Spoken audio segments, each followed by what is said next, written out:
Hello and welcome to our viewers in the UK and around the world. We'll be bringing you the latest in the moment. First off though, I'd like to take you live to Myanmar.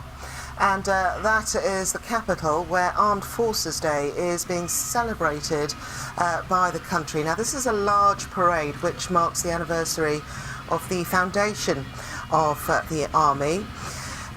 Lots of firepower is on show here. Previous processions, and we have seen this already, have shown troops, which you can see there, a lot of armoury as well, including tanks, jets and missiles, and also a file pass by the army chief and the junta head, so he may well be speaking. But this is a really big show of strength by Myanmar's military.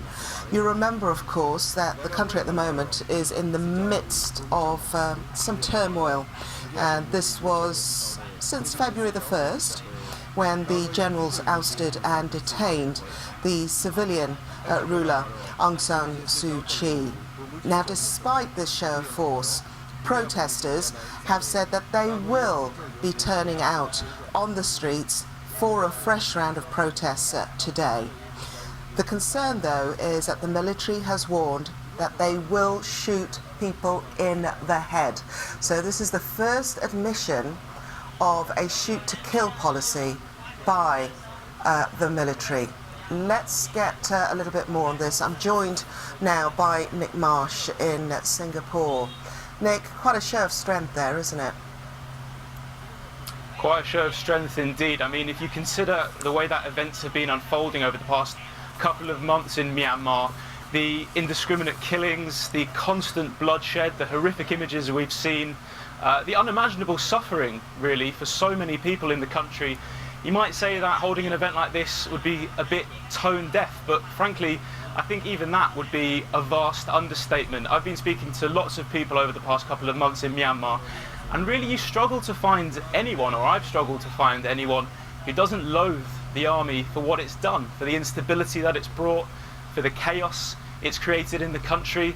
I don't think many people in the country, particularly in the cities, are going to be watching this live on television at the moment, besides the fact that it's being held very early on a Saturday morning to try and avoid the midday heat for those soldiers who are parading in the capital now. But nevertheless, the generals have pressed ahead with this plan, whether it's through indifference to public opinion, whether it's obliviousness to public opinion, or a combination of the two. It's hard to know which is worse. But as you can see by the pictures, the idea is to show strength. The idea is to show off the military hardware, the arsenal.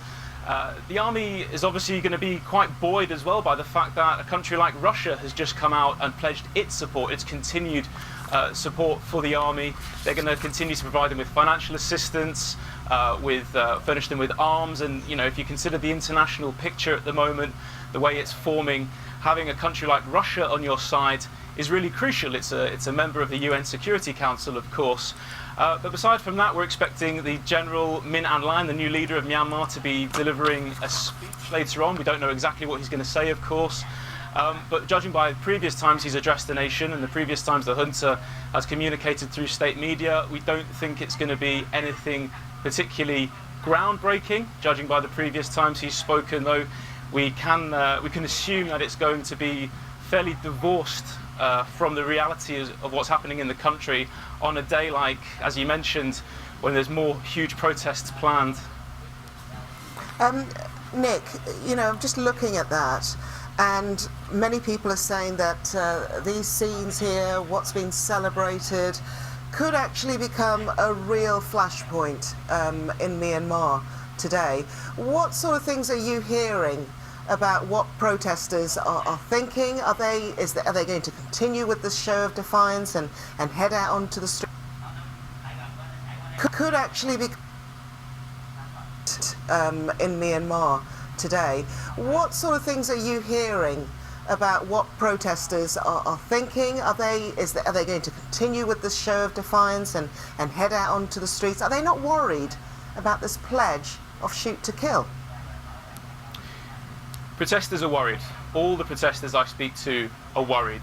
There's people who have lost family members, people who have lost fathers, daughters, brothers, sisters, but they consider the risks to their own personal safety or to the safety of their families not to be as big as the risk of slipping again into military control. You have to remember that Myanmar, for the vast majority of its post-independence existence, has been ruled by the military, and decades of mismanagement, of a stagnating economy, of international isolation, really almost brought the country to its knees until this breakthrough that we saw about 10 years ago, when Aung San Suu Kyi was brought back into the fold and Myanmar started to look a little bit more like a democracy. The shoot-to-kill policy that you mentioned earlier, I mean, it's the first time that the junta has explicitly come out and said something like this, and the warning is chilling, and let's not make no mistake about this, the whole point of coming out with a warning like that is to frighten people, it's to terrorize people, it's to stop them coming out onto the streets. But the reality is that they've been doing this for the last at least month or so. You know, people being shot in the head, summary executions for the slightest of infractions. So people are very well aware of the risks, and I think their point-blank refusal to go along with this coup and to continue also, let's not forget, with these nationwide strikes, the civil disobedience movement, to try and hurt this fragile Burmese economy. The fact that people will still continue to go out to the streets shows you the depth of feeling against this military coup which runs right through Burmese society. Yeah, and on that point, you mentioned the economy and how it runs through society. This matters for the military because the military is so strongly embedded in life in Myanmar, isn't it?